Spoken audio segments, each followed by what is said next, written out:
This is Keith Gleason, host of Indie Comics Relay, creator of the Mighty Mascots, and promoter for the Plastic City Comic Con. And I'm here with another 5 questions with an Indie Comics creator segment. Before I get into that, just a quick reminder that the Mighty Mascots Indiegogo campaign is I'm going to probably be closing it up. Probably start tomorrow. I'll start the process of closing it, but it might take another day or two for it to actually close.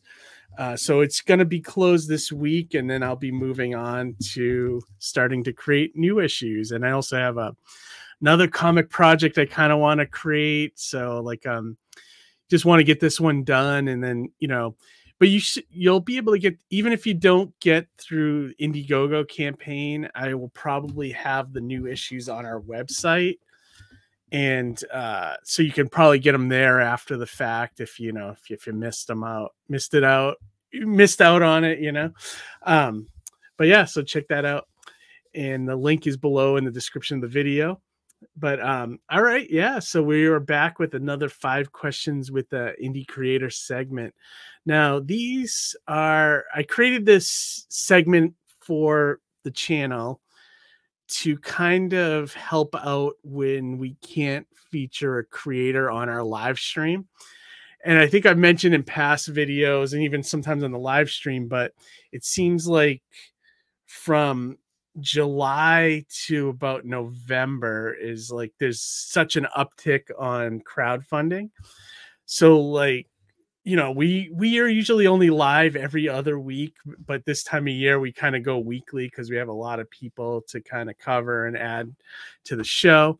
But then there's even more requests above that, and sometimes we can't get to it, so we do this instead as an alternative because we still want to help out indie creators when we can. So I offer this as an alternative to being on the live stream, and you get to know the creator, and we'll take a look at their Kickstarter and things like that. So yeah, so definitely. So this episode the creator is Anthony Christou, I think is how you say the name. And so this is the campaign he's currently running. It's called 9 Sexy Tales of the Kitsune plus Asian Monster Anthology Volume 1 and 2.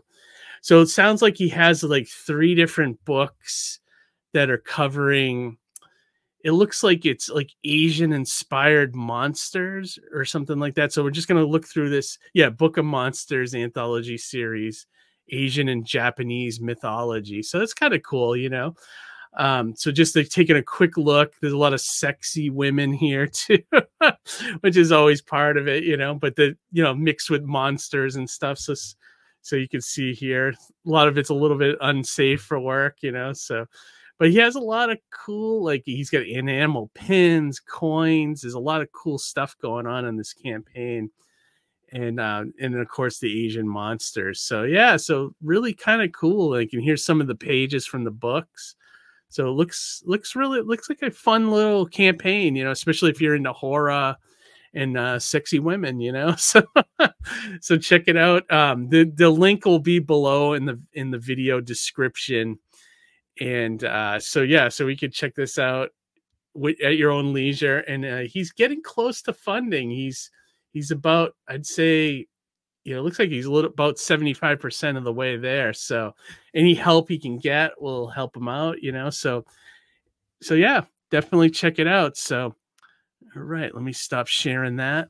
So now we're going to get into the question segment. So usually I do 5 questions, but sometimes I throw another one in there, another 2, so we'll see where that goes. So, so the question number 1, the first thing I asked Anthony was your comic series by Z and the Book of Monsters influenced by any movies, TV, or comics? Hi everyone, I'm Anthony Christou, author, writer, artist for the By Z Book of Monsters and the Luminous Ages series. The first question is what are my influences for the By Z? Probably would be things like Big Trouble in Little China, the movie Species, Aliens, and mythology in general, but mainly TV and comics, probably things like The Walking Dead and all those sort of cool things. All right. Question number 2. By Z and the Book of Monsters is an anthology. What, in your opinion, makes up great horror anthologies?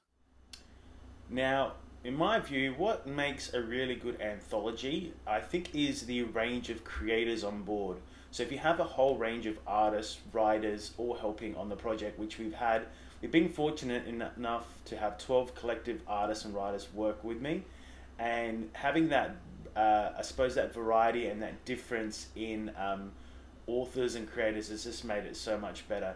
So, and also it's good for feedback, and it makes the story stronger and a bit more interesting, and it just gives that really good, I suppose, different range of stories and stuff from different creators. So yeah, that's, I think the strength is having people on it, different people. All right. Question number 3. I see your anthology is based off of Asian myths. What is the most horrifying story you've encountered in your research? Oh, the most horrifying story.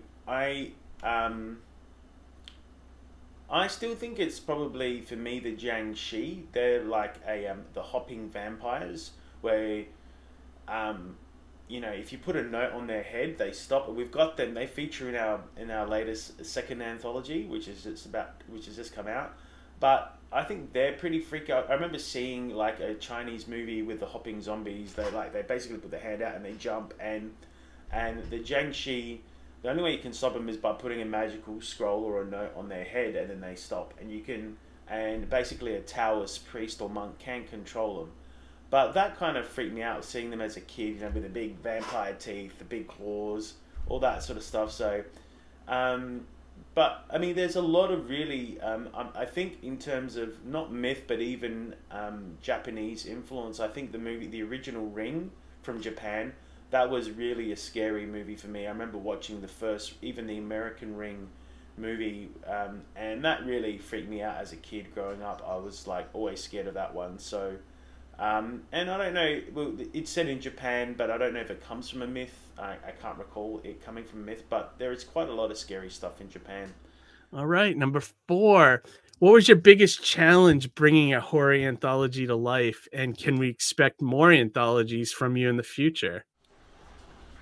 So my biggest challenge, what was my biggest challenge? I suppose it is getting all the art done, getting all the creators on board, and well, it was did have quite a lot of creators, but looking for a couple more creators. They naturally did come to me, and I did eventually kind of figure out and find people.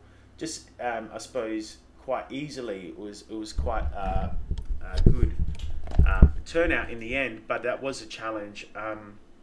I think also when you're doing an anthology, people do have different formats or page sizes. Some do A4, some do letter size, some do American comic book standard size.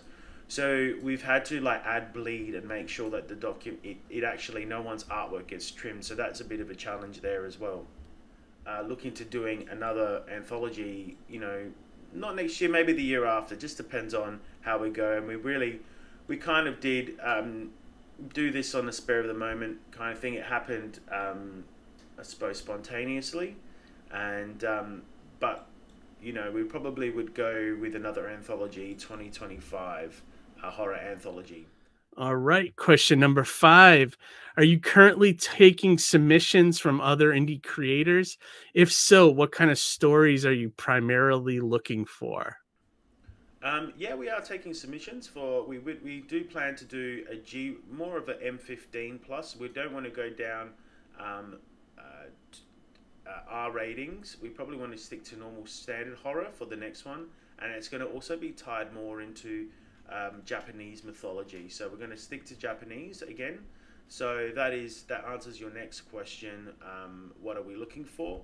So we're really looking for more a focus on Japanese culture, Japanese horror, maybe Korean horror as well.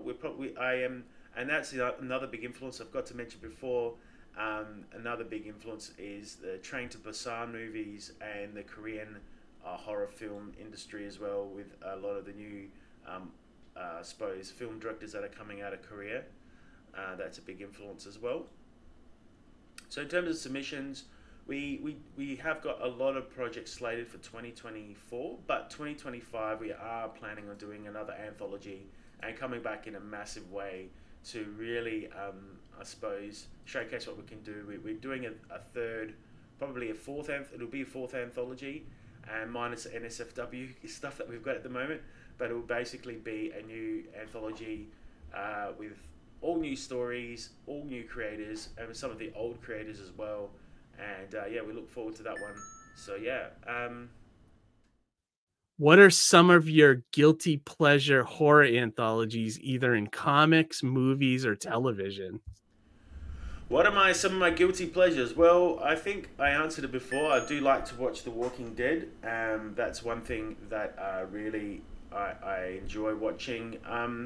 Even in terms of anthologies, watching a lot of Halloween anthologies at the moment. So I do love watching all sorts of horror stuff. There is quite a lot of different things that I like to actually indulge on. But right now I do have a subscription to Amazon Prime and Shudder. So I'm a big horror freak, and I really do like watching all sorts of horror movies, anything really. But particularly I do enjoy more things along the supernatural kind of theme of, like, you know, hauntings or demonic possession or werewolves, that sort of stuff, vampires. I do like What We Do in the Shadows, so I do like having a comedy. I don't know, maybe the third anthology, the newer one, we will do a comedy spin with the horror. So it's in the vein of What We Do in the Shadows, but I don't want to talk about it too much. And number 7, please give us your quick 2-sentence elevator pitch for Baizi and the Book of Monsters. Go. Yeah, so just a quick elevator pitch. The Baizi and Book of Monsters is actually called the Book of Monsters now, because there's not just the Baizi. So this is a Chinese monster. It knows about all supernatural monsters in the known universe, all 11,521. This is the first anthology. It was a massive hit in 2021. That's right, 2021. And yeah, we've already published this. This is like available right now as well. You can get this with it, but we have another anthology which we're just finishing right now. There's only 4 pages to go. That's, and I'm illustrating the last 4 pages with watercolor paint. That one's coming out, and that's called the Hakutaku. So that's the Japanese equivalent of the Baizi. So we're going to, like I said, we're converting we're going from China to Japan, maybe Korea. And in the second volume, Hakutaku, there's about 3 Japanese stories, 1 or 2 Chinese mythologies, and then a Filipino and a Sri Lankan story, so Southeast Asia. The third book is actually NSFW content, so it's actually the 9 sexy tales of the Kitsune, so it's about the 9-tailed fox, and it has probably about 6 stories. Now, when I say 9 tales, it's actually 9 tales of the 9-tailed fox, but we were planning on doing 9 tales, but if it does go really popular, we might go to 9 tales, 9 stories in there, but at the moment we are jam-packed with creators. It's a 32-page comic. If you are looking for something a bit more naughty, you know, with some adult content, that's the one to get. But if you're not looking for the adult content, you just want an MA 15 plus kind of horror, the book 2, the Hakutaku, Book of Monsters, and book 1 are perfect. And book 1 is even more G-rated. It's actually more, I'd probably say PG, parental guidance recommended. So it's more of a family-friendly anthology, book 1. Book 2 is more for teenagers, and book 3 is for the adult, is safer. So anyway, thank you so much for your time. And yeah, enjoy the comics and have fun. Bye. All right, Anthony did a great job, so that's cool. So check out his Kickstarter that's live for another 14 days on kickstarters.com. The link for his Kickstarter is below in the description of the video, so check that out. And all right, everybody, we'll make sure you follow up with us. Next Monday, we'll be live again with another indie creator, brand new one, and it should be fun. We're going to be live probably right into December every week, so every Monday at 9 p.m. So check that out. All right, everybody, have a great week, have a great weekend, and most importantly, read some comics. All right, bye, everyone.